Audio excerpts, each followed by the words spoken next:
Hello बच्चों, कैसे हो।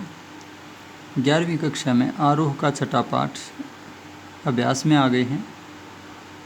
चंपा काले अक्षर नहीं चीनती, इस कविता के अभ्यास में पहला है पहला प्रश्न देखिए। चंपा ने ऐसा क्यों कहा कि कलकत्ता पर बजर गिरे। बजर माने बिजली।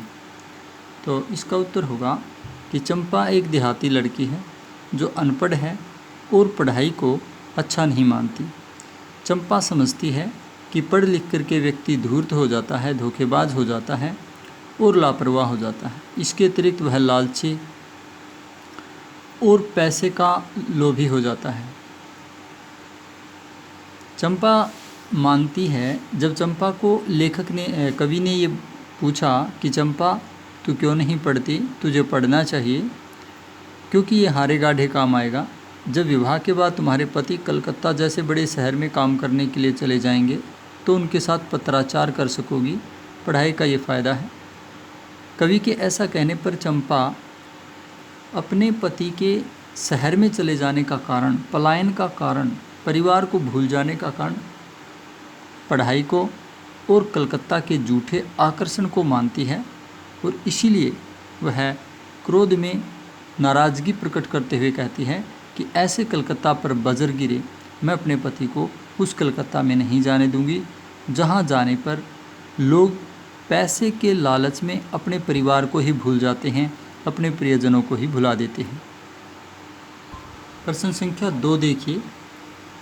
चंपा को इस बात पर विश्वास क्यों नहीं होता कि गांधी बाबा ने पढ़ने लिखने की बात कही होगी। इस बात पर विश्वास चंपा को क्यों नहीं होता, तो इसका उत्तर होगा चंपा को कवि पहले से बताते रहे हैं कि गांधी बाबा बहुत अच्छे हैं और भारत की आज़ादी चाहते हैं और वे देश सेवा के लिए देहात और ग्रामीण क्षेत्रों के उद्धार और विकास के लिए बहुत कुछ कर रहे हैं। ऐसे में चंपा मानती थी कि गांधी बाबा कभी भी पढ़ाई का समर्थन नहीं करते होंगे, क्योंकि चंपा का मानना है पढ़े लिखे लोग स्वार्थी होते हैं, धोखेबाज, धूर्त और पलायनवादी होते हैं।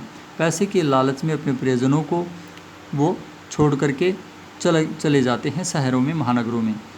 इसलिए चंपा मानती थी गांधी बाबा अच्छे हैं और अच्छे लोग पढ़ाई को महत्व नहीं देते, पढ़ाई को पसंद नहीं करते हैं। जब कवि ने बताया कि गांधी बाबा भी पढ़ाई का समर्थन करते हैं, चाहते हैं कि हर जन पढ़े, तो चंपा को यकीन नहीं होता और चंपा कहती है कि तुम तो कहते थे गांधी बाबा अच्छे हैं, जब वो पढ़ाई के लिए कह रहे हैं, पढ़ाई का समर्थन करते हैं, तो फिर वो कहाँ अच्छे हैं। भोली भाली देहाती लड़की चंपा पढ़ाई को उचित नहीं मानती है और इसी संदर्भ में गांधी बाबा को भी अच्छा नहीं मानने को तैयार है, क्योंकि कवि कहता है गांधी बाबा भी पढ़ाई का समर्थन करते हैं। असल में अनपढ़ चंपा पढ़ाई करने वालों और पढ़ाई का समर्थन करने वालों दोनों को ही अच्छा नहीं मानती है और इसके अतिरिक्त वो ये भी मानती है कि जो लोग अच्छे हैं वो कभी भी पढ़ाई का समर्थन नहीं करेंगे। प्रश्न संख्या 3 देखिए। कवि ने चंपा की किन विशेषताओं का वर्णन किया है। कवि ने चंपा की किन विशेषताओं का वर्णन किया है। तो शुरू से ही कविता में हमने देखा है कि चंपा सुंदर नाम के ग्वाले की लड़की है, देहात में रहती है और वह अनपढ़ है। छोटी सी लड़की चंपा बहुत चंचल और नटखट है, शरारती और उद्दंड है। चंपा पढ़ाई को अच्छा नहीं समझती। जब लेखक को पढ़ते हुए देखती है, वह कभी लेखक की कलम को चुरा देती है तो कभी कागज़ गायब कर देती है।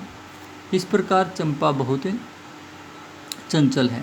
इसके अतिरिक्त वह जिज्ञासु भी है। जब भी वह कवि को पढ़ते हुए देखती है तो उसके पास आ जाती है, हैरानी से देखने लगती है कि इन काले काले अक्षरों से कैसे ध्वनियाँ निकलने लग जाती हैं, कैसे स्वर बन जाते हैं।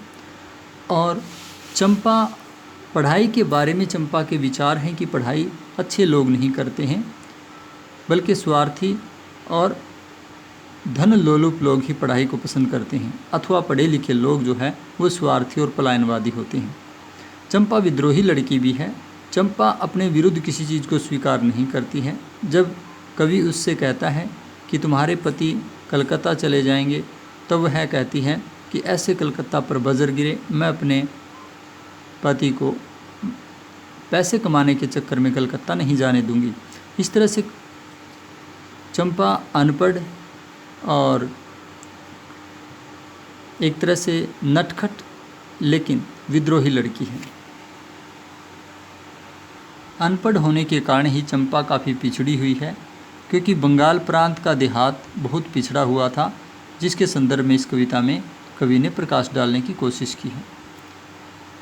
और इसी माहौल के कारण चंपा की पढ़ाई में कोई रुचि नहीं है, बल्कि वह पढ़ाई की विरोधी हो गई है। प्रश्न संख्या 4 देखिए, आपके विचार में चंपा ने ऐसा क्यों कहा होगा कि मैं तो नहीं पढ़ूंगी? क्यों ऐसा कहा है चंपा ने? चंपा ने ऐसा इसलिए कहा है क्योंकि चंपा पढ़ाई लिखाई को उचित नहीं समझती है। चंपा मानती है कि पढ़े लिखे लोग स्वार्थी होते हैं और पढ़े लिखे लोग आपसी प्यार प्रेम की बजाय पैसे को ज़्यादा महत्व देते हैं। चंपा का मानना है कि जो लोग ज़्यादा पढ़ लिख जाते हैं वो ज़्यादा स्वार्थी हो जाते हैं। पैसे के लालच में वो अपने गांव को छोड़कर, परिवार को छोड़कर महानगरों की ओर पलायन कर जाते हैं और कभी लौटकर वापस नहीं आते। वे अपने परिवार को संभालते भी नहीं हैं और केवल पैसे के लालच में महानगरों के ही होकर रह जाते हैं। इसलिए चंपा ने ऐसा कहा है कि मैं नहीं पढ़ूंगी और अपने पति को भी कलकत्ता नहीं जाने दूंगी। कुल मिलाकर चंपा पढ़ाई को ही सारे विवादों की जड़ मानती है। चंपा का मानना है कि पढ़ाई लिखाई करके ही व्यक्ति जो है वो आपसी प्रेम, शिष्टाचार और परिवार के प्रति अपने कर्तव्यों को भूल जाता है तथा कोरे पैसे और धन दौलत के स्वार्थ में, नाम और शोहरत के चक्कर में महानगरों की ओर पलायन कर जाता है। और इसीलिए कवि के द्वारा बार बार समझाए जाने पर भी चंपा कहती है मैं तो नहीं पढ़ूंगी। आपका अभ्यास पूरा हो गया है।